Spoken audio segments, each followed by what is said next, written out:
제목입니다. 실존주의 철학자 사르트르는 이런 말을 했습니다. 인생은 B와 D 사이에 있는 C이다. 그렇게 말을 했습니다.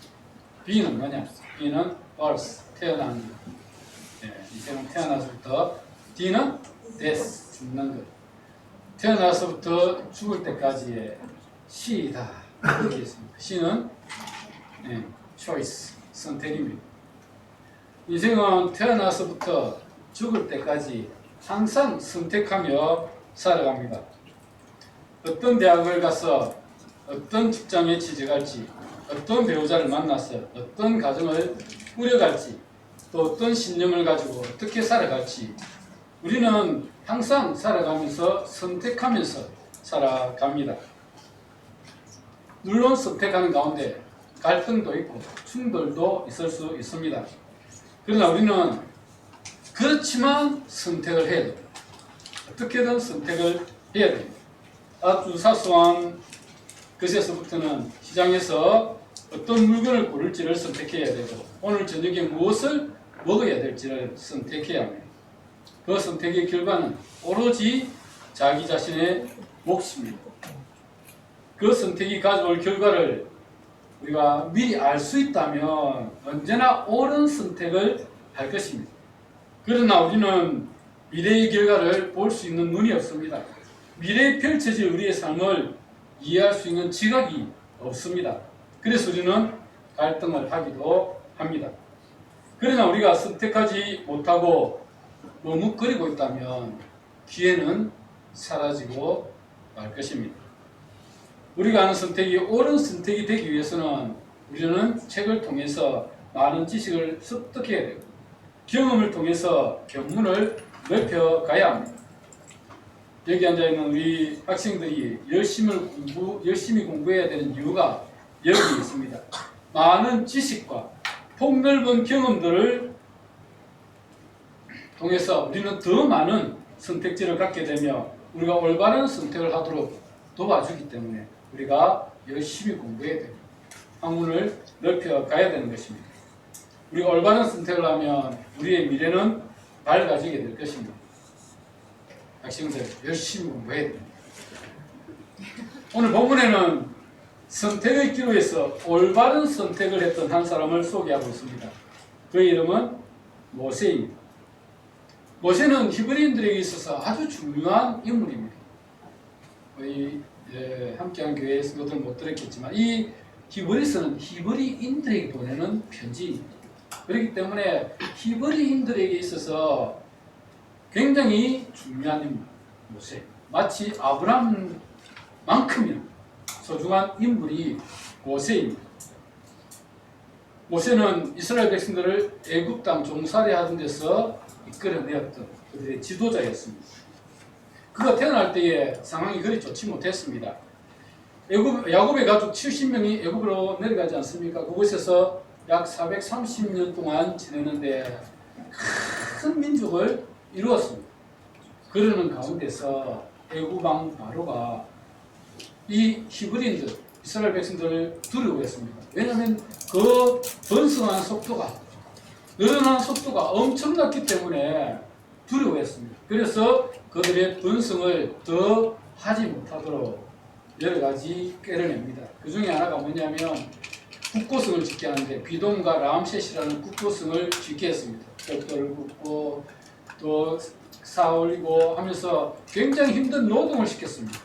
지치면 밤에 잘 자겠지 라고 생각해서 그렇게 노동을 시켰는데 그렇지만 그들의 생각이 잘못되었습니다. 아무리 지쳐도 밤에 할 일은 하는 모양입니다. 그래서 더 많이 번성하게 되었습니다. 바로가 안 되니까 냈던 꾀가 뭐냐면 히브리 산파를 시켜서 남자아이가 태어나면 죽이고 여자아이가 태어나면 살려주라 그랬는데 히브리 산파마저도 하나님을 두려워해서 그렇게 할 수가 없었습니다. 살려주었습니다. 그러니까 바로가 불렀습니다. 왜 그렇게 했느냐? 히브리 산파가 하나님 신 지혜로 그렇게 이야기를 대답을 했습니다. 이 히브리인들은 너무 건강해서 내가 도출하기도 전에 그들이 벌써 아이를 낳았더라. 내가 또 저기 전에 나왔는데 어떻게 죽일 수가 있느냐. 그렇게 이야기해서 위기를 모면했어. 그래서 그래도 안 되니까 바로가 명령을 내렸습니다. 어떻게 내렸습니까? 너희 중에 태어나는 모든 아이 중에 남자는 다 나일강에 갖다 버려라. 안 버리면 너희 가족은 모두 죽게 될 것이다. 그런 명령을 내렸습니다. 그런 시대에 모세가 태어났습니다. 그런 시대에 모세가 태어났습니다. 모세가 태어나니까 아버지, 어머니가 모세를 낳고 보니까 이 아이가 너무 좀 다른 사람들, 다른 아이들보다도 굉장히 달라 보였습니다. 뭔가 한 임무를 할 수 있는 그런 아이로 보였습니다. 그래서 아이를 숨겼습니다. 숨겨서 키우는데 한 석 달 동안 키우니까 애가 울음소리는 커지고 주위에 원래 숨겨서 키웠지만 주위에 들킬 위험이 매우 높았습니다. 그래서 더 이상은 안 되겠다. 이 아이를 나일강에 떠내려 보내야겠다. 라고 생각을 하고 부모가 상의를 해서 갈대 상자를 가져다가 거기에 역청으로 다 발랐습니다. 나무 진을 가지고 한 번 더 발랐습니다. 그래서 물이 전혀 새지 않도록 하여서 모세를 그 바구니에 갈대 상자에 넣어서 문을 닫았어요. 그래서 나일강에 떠내려 보냈습니다.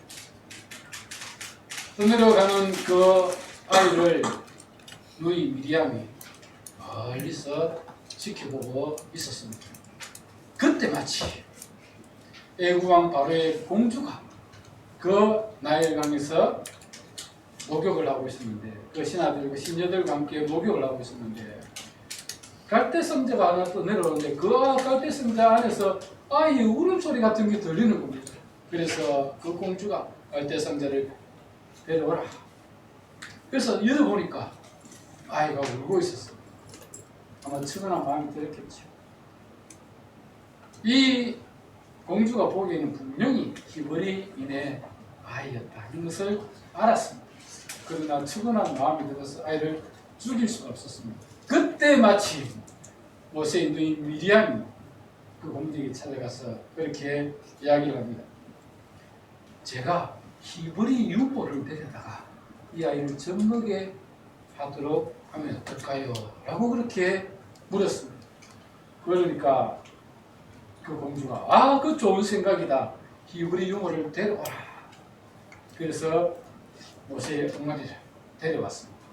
그리고 그 아이를 모세 집에서 키우게 했고 젖될 때까지 그 모세의 집에서 자라겠습니다. 젖을 뗀 이후에 이 공주가 그 모세를 데려다가 궁중에서 그 아이를 키웠습니다.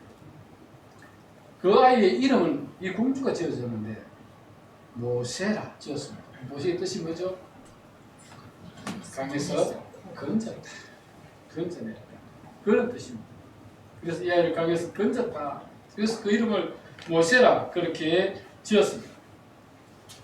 모세는 이렇게 왕궁에서 학문을 배우며 부부있어서 주는 푸짐한 음식을 먹으며 편안하게 살아가고 있었습니다.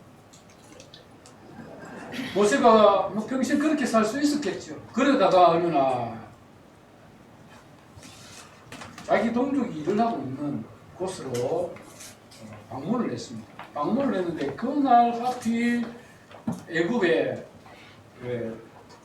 애굽 사람이 히브리인들을 때리는 것을 목격을 했습니다. 일을 제대로 안 했는지 어쨌는지 그건 모르겠습니다. 어쨌거나 애굽 사람이 히브리인을 때리고 있었습니다. 그것을 목격하고 이 모세는 선택을 해야 됐습니다. 내가 이 내 동족 히브리인을 도와줄 것인지 아니면 못 본 척하고 지나가야 될지 선택의 기로에 서 있었습니다. 그냥 못 본 척하고 지나가면 아무 문제가 없습니다. 왜냐하면 왕궁에서 편안하게 먹고 그냥 그렇게 왕자로 그렇게 살아가면 되는 겁니다. 그런데 자칫 거기에 개입을 하고 그 형제를 도와주면 자기에게 문제가 생길 수 있습니다. 왜냐하면 그는 외국 사람이 아니지 않습니까? 히브리인이지 않습니까? 문제가 생길 수 있었습니다. 모세는 아마 그 순간에 엄청난 갈등을 했을 것이라 저는 짐작해 봅니다. 내가 이 사람을 도와줘야 되나? 아니면 못 본 척하고 지나가야 되나? 모세의 선택이 무엇이었습니까? 저 히브리인을 도와주었습니다. 그를 때리는 애국 사람을 쳤어. 쳤는데 죽었어요.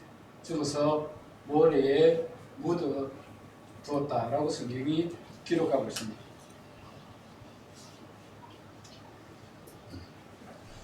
모세는 그냥 못 본 척하고 지나가면 그의 일평생이 편안합니다.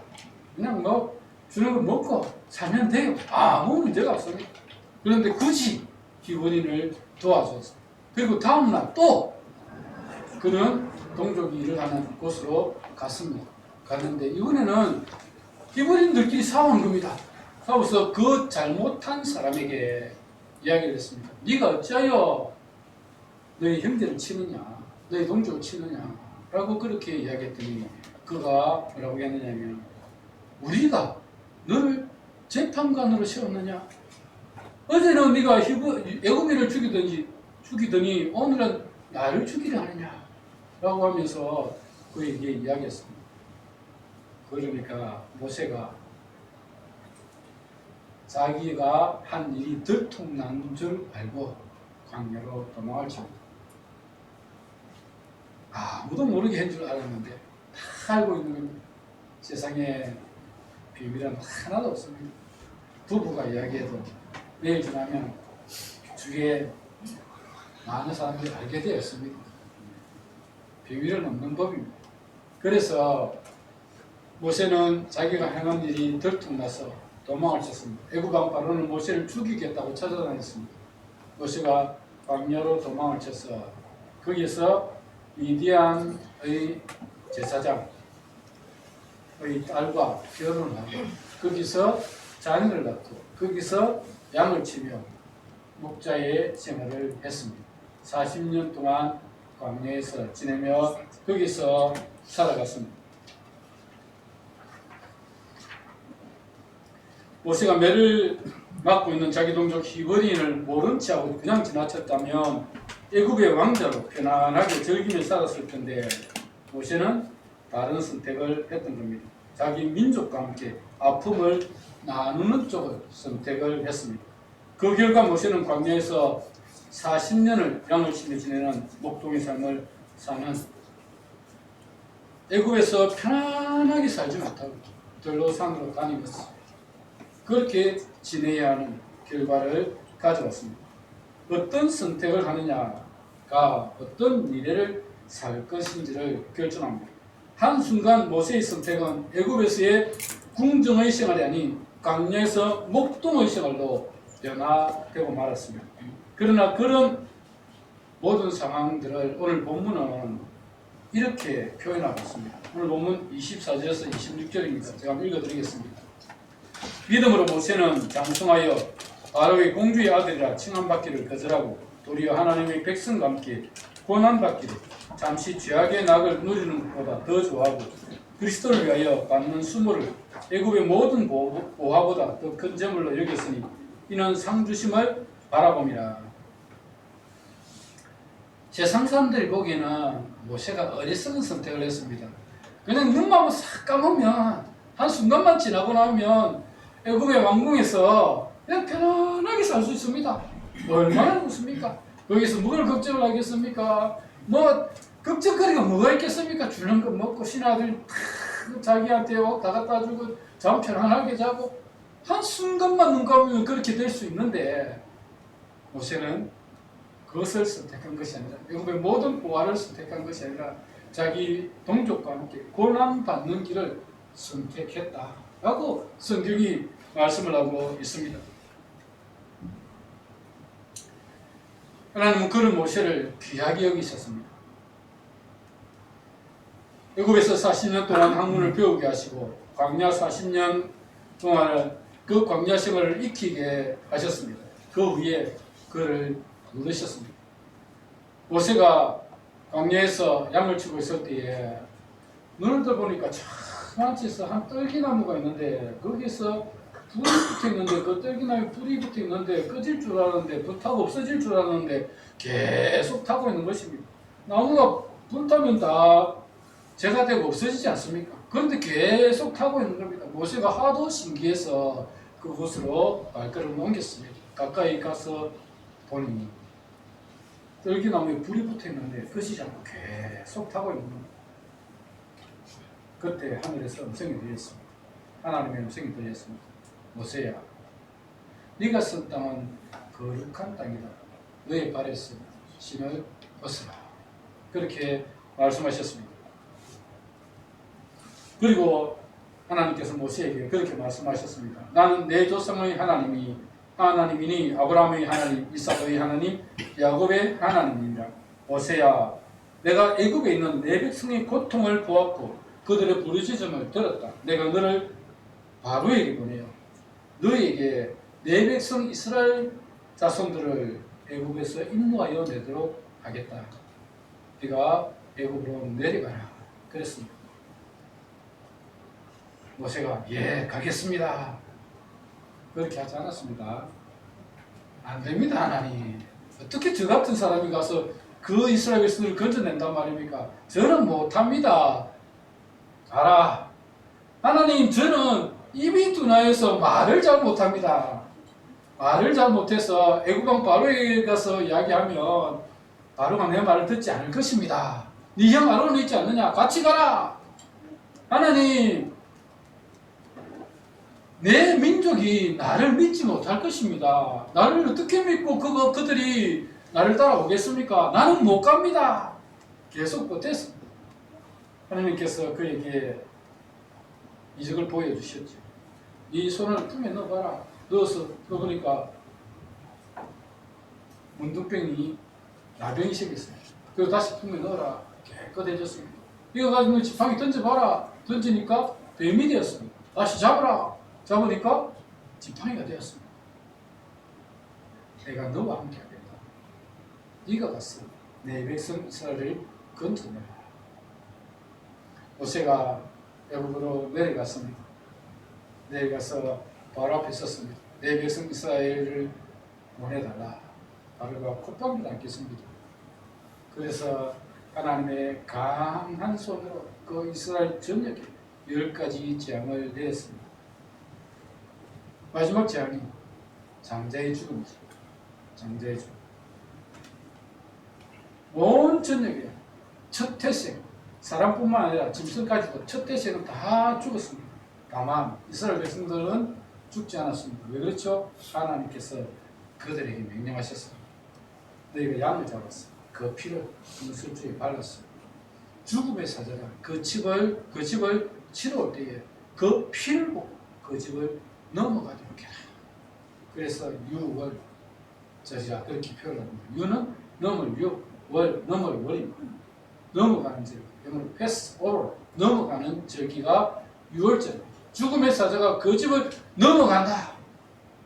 그래서 유월절.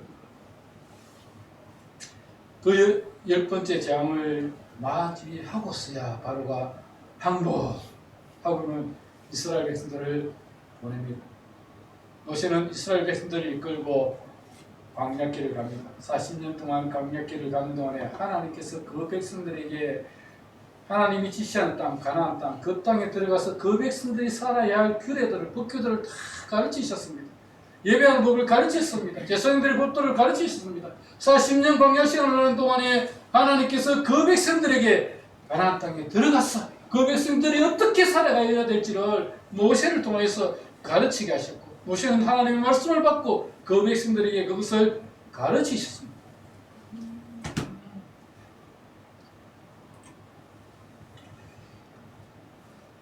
하나님께서 그 모세를 그렇게 선택한, 자기 백성과 함께 고난받기를 선택한 그 모세를 귀하게 들어서 이스라엘의 지도자로 세우시고, 그 이스라엘 백성들이 광야 40년 동안에 그들에게 필요한 것들을 다 가르치며 그들을 인도하도록 하셨습니다. 가나안 땅에 들어가지 못했습니다. 가나안 땅을 바라보며 너보산에서 모세가 죽었지만 모세는 이스라엘 백성들을, 그 애굽 땅 종살이하던 그 이스라엘 백성들을 구원의 광야 40년 동안 그들이 가나안 땅에 들어갈 수 있는 모든 것들을 가르치고 준비시켜 준 다음 그가 하나님의 부르심을 받았어. 하나님께로 돌아갔습니다. 모세의 생애를 보면서 여러분은 어떤 생각을 하십니까? 모세의 선택이 현명한 선택이었습니까? 아니면 어리석은 선택이었습니까?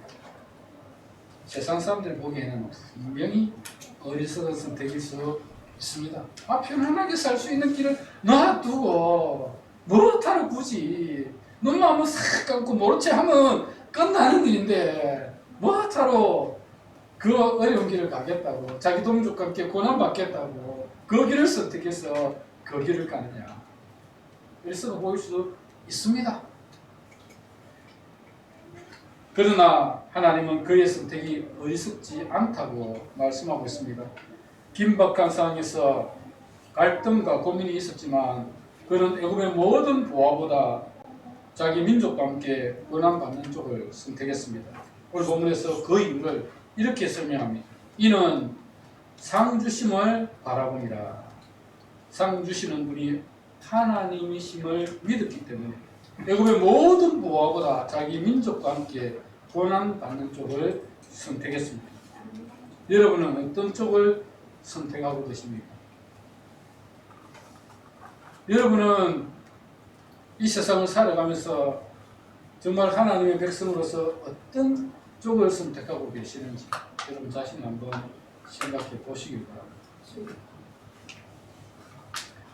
짐 엘리엇이라는 선교사님 이야기를 좀 해드리려고 합니다. 짐 엘리엇은 1927년 미국 오리건주 포틀랜드에서 태어났습니다. 부모님 믿음이 너무 좋았습니다. 그래서 자연히 엘리엇은 그 부모님의 믿음의 유산을 받았습니다. 어릴 때부터 선교에 굉장한 관심을 가지고 있었습니다. 그는 히튼 대학을 수석으로 졸업한 장래가 촉망되는 청년이었습니다. 그는 어릴 때부터 이렇게 선교에 관심을 가지고 선교를 위해서 헌신하기로 다짐했고 그렇게 준비를 해왔습니다. 엘리엇이 대학을 마친 후 선교사로 나가기 위해서 훈련을 받고 1956년 4명의 동료들과 함께 에콰도르의 살인 부족이었던 와우라니족, 그때 당시에 그들은 아우카족이었습니다.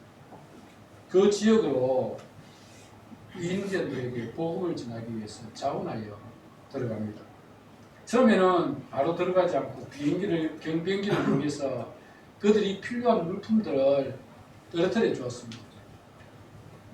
그렇게 좀 먼저 이렇게 같이 침묵을 쌓기 위해서 그렇게 물품들을 떨어뜨려 주었는데 그러다가 이제는 그들과 좀 대면했어, 만났어, 복음을 전해야 되겠다 하고 생각이 들어서 5명의 친구들과 함께 1956년 1월 8일에 5명의 선교사들이 그 와우라니족에 들어갑니다. 강가에 비행기를 대고 거기에서 그들이 와우라니족을 기다리고 있었습니다.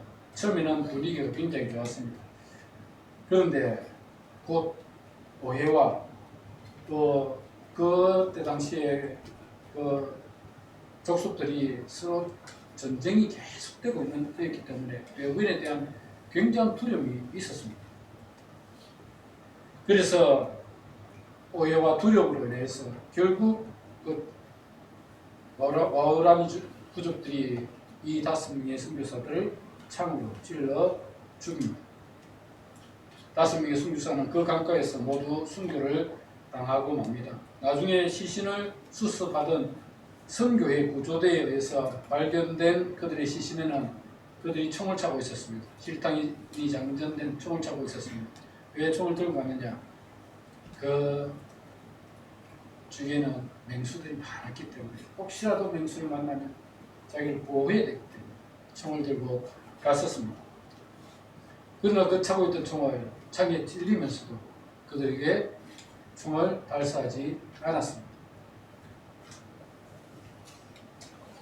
그 5명의 젊은 선교사들은 하나같이 장래가 촉망되는 명문대 출신이었습니다. 그 중에 4명은 사랑하는 아내도 있고 아이들도 있었습니다.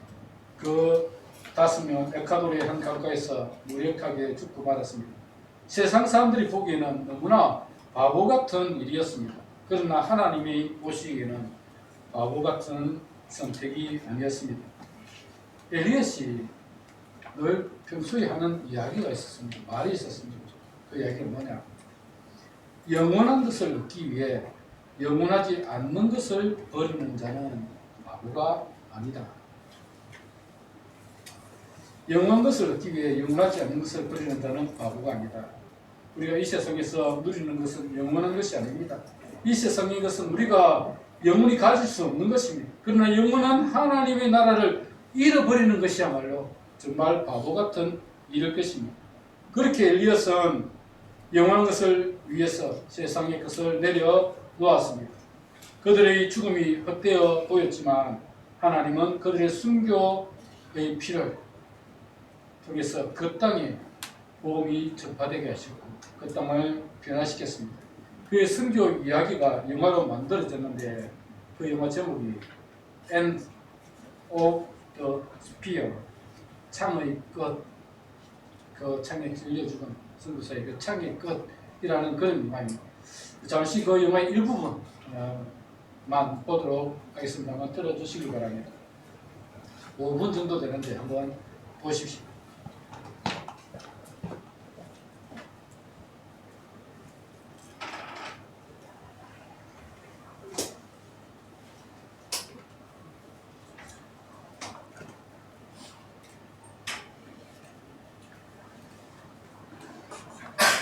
자, 되는 모양입니다.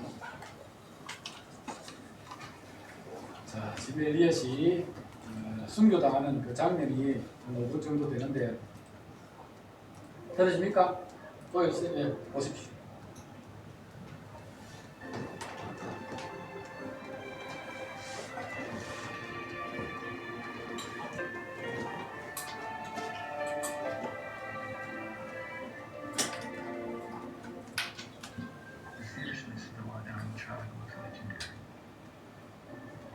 More than half of all Wardani died from the spirits of other Wardani. In the sight of the next spirit, the prophet of the record singing. What's that? 2 years back. Wardani is killing so many people. The government's under pressure, they're going to bring in troops. We have one chance to fix this. Now, this is it.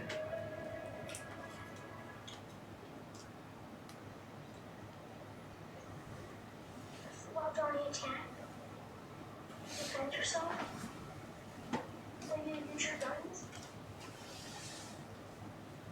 We can't shoot the Wardani. They're not ready for it. We are.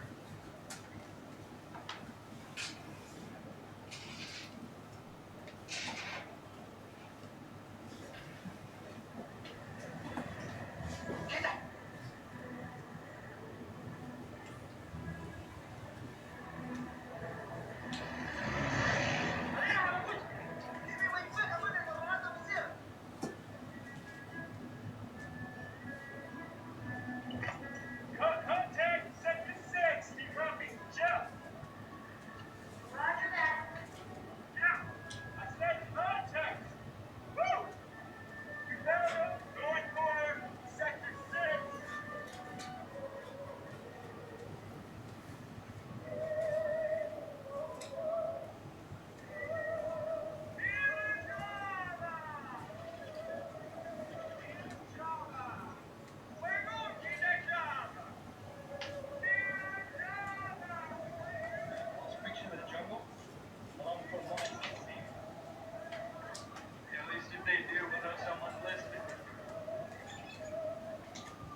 Missionary.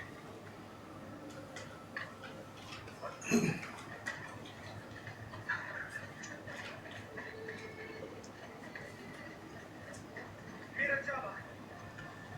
Mira, chava.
예, 지금 엘리엇 이야기, 이 5명의 선교사들이 저기 가도리의 강가에서 죽임을 당했는데 제대로 복음도 전해보지 못하고 순교를 당했습니다. 이들의 죽음이 과연 헛된 죽음일까요? 그들이 복음을 제대로 전하지도 못하고 그렇게 헛된 죽음을 죽은 것처럼 보였지만 하나님은 그들의 순교의 피를 통하여서 그 지역에 복음이 증거되게 하셨습니다. 지금 엘리엇의 부인이 엘리자베스 엘리엇인데 그녀는 남편인 짐 엘리엇이 죽었을 때 참 하나님께 많이 아파하면서 기도했습니다. 하나님 왜 이렇게 사랑하는 남편을 동료들을 죽게 하십니까? 라고 하면서 아파하면서 기도했습니다. 그러나 그는 하나님 앞에 이렇게 결단합니다. 하나님은 하나님이시다. 그분은 실수하지 않으신다. 그렇게 고백하고 주위의 사람들은 남편을 죽인 그 부족들에게 원수를 갚아야 되지 않겠느냐라고 이야기했지만 그 엘리자베스는 예수님의 말씀을 기억했습니다. 너희 원수를 사랑하며 너희를 박해하는 자를 위하여 기도하라. 그녀는 남편을 죽인 와우라니족을 용서했을 뿐만 아니라 그들에게 복음을 전하기 위해서 다시 그들이 사는 마을로 들어갔습니다. 엘리자베스는 딸과 함께 와우라니족 마을에 생활하면서 그들의 언어를 배우고 복음을 전했습니다. 그 결과 많은 부족민들이 예수 그리스도를 영접하게 되었고 부족 사회는 놀라운 변화를 경험하게 되었습니다. 심지어 남편의 죽음에 가담했던 사람들 가운데 많은 분들이 회개하고 예수님을 믿었고 그 중에 한 분은 목회자가 되었습니다. 그 땅에 복음을 전하는 전도자가 되었습니다. 순교의 피는 헛되지 않습니다. 순교의 피는 정말 그 땅을 변화시키는 미끄럼이 되는 것입니다. 한 알의 밀이 땅에 떨어져 죽지 않으면 한 알 그대로 있지만 죽으면 많은 열매를 맺게 되어 있습니다. 이번 주 토요일에 우리 미남기 중고등부가 수련을 합니다. 이번 주제가 사도들의 터 위에 세워진 교회입니다. 예수님께서 이 땅에서 사시다가 십자가에 달려 돌아가시고 부활하신 이후에 40일여일 계신 난 이후에 하늘나라로 가셨습니다. 제자들은 예수님께서 가신 이후에 문을 닫고 집안에 모였습니다. 성령이 오시기를 위해서 기도하고 있었습니다. 드디어 성령이 그들에게 임하였고 성령이 그들에게 임하자 그들은 나가서 복음을 전했습니다. 그렇게 복음을 전하여서 하루에 3,000명, 5,000명씩 믿고 죽게 돌아오는 자들이 생겼습니다. 그래서 세워진 교회가 예루살렘 교회였습니다. 그러나 예루살렘 교회에 박해가 일어나자 많은 믿음의 사람들이 흩어지기 시작했습니다.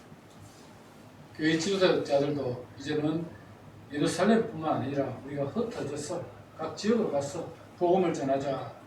그래서 흩어져서 복음을 전했습니다. 그들은 12명의 제자들이 다 순교를 당합니다. 사도 요한만 마지막까지 밤모습에 살아있었고 나머지는 다 순교를 당합니다. 제일 먼저 순교를 당한 사람이 요한의 형이었던 야고보였습니다. 야고보는 헤롯에 성경에 기록된 사람은 딱 한 사람입니다. 헤롯에 의해서 목이 베어 참수당하여 죽습니다. 왜냐하면 헤롯이 유대인들의 환심을 사기 위해서 사도들을 잡았는데 그 중에 야고보를 본보기로 목을 쳐서 죽입니다. 그래서 야고보가 먼저 죽임을 당합니다. 순교를 당하게 됩니다. 그리고 다른 제자들은 다 흩어져서 복음을 전했는데 성경에서는 다른 제자들의 죽음을 기록하고 있지 않습니다. 그러나 여러 자료들을 통해서 볼 때에 이 12명의 제자들은 다 흩어져서 복음을 전하다가 순교를 당합니다. 베드로는 로마에 가서 복음을 전하다가 네로 박해 시절에 십자가형을 당합니다. 십자가형을 실행하기 위해서 끌고 가는데 그 십자가를 세울 때에 베드로가 그렇게 감독관들에게 이야기했습니다. 예수님이 지신 십자가를 내가 어떻게 지실 수 있겠느냐. 나를 거꾸로 십자가에 못 박아라. 그래서 베드로는 거꾸로 십자가에 못 박혀 죽었습니다. 안드레는 그리스로 갔고 빌립은 버르나이로, 바돌로메는 아르메니아로, 도마는 인도로, 마태는 에티오피아로, 야고보는 애굽으로, 다데오는 수리아로, 시몬은 페르시아로 다니며 복음을 전하다 모두 그곳에서 순교를 당합니다. 마지막까지 남아있던 요한은 밤모습에 유배되어 묵시를 받는데 그때 요한계시록을 기록하게 됩니다. 이런 순교자들의 터 위에 주님의 교회가 세워졌습니다. 십자가에서 생명을 내어주신 예수님은 주춧돌이 되고 그 기초석으로 12사도들 또 12장로들이 기초석이 되고 그 위에 우리는 벽돌 하나하나가 되어서 교회를 세워가는 것입니다. 지금 우리는 그 교회를 세워가는 벽돌 하나하나입니다. 그래서 우리를 통해서 하나님의 교회가 세워져 가는 것입니다. 교회를 통해, 교회를 위해, 복음을 위해 자신의 생명을 바친 이들의 삶이 바보 같은 삶일까요? 성경은 그리스도를 위해 밟는 수고를 애굽의 모든 부하보다 더 큰 재물로 여겼던 모세가 더 현명했다라고 말씀을 하고 있습니다. 복음을 위해, 교회를 위해 자신의 생명을 바치는 사람들이 훨씬 더 존귀하다고 말씀하고 있는 것입니다. 그들은 상주심을 바라봅니다. 영원한 상을 위해서 이 땅의 것은 포기할 줄 알았던 사람들입니다. 잠시 누리는 세상의 즐거움보다 영원한 상급을 바라보고 사는 삶이 훨씬 더 존귀한 것입니다. 사랑하는 여러분은 상주심을 바라보며 살아가시기를 바랍니다. 순간의 선택이 영혼을 좌우합니다. 여러분들이 바른 선택을 하여서 영원한 삶을 누리는 삶을 살아가시길 주님의 이름으로 축복합니다. 이 말씀을 기억하면서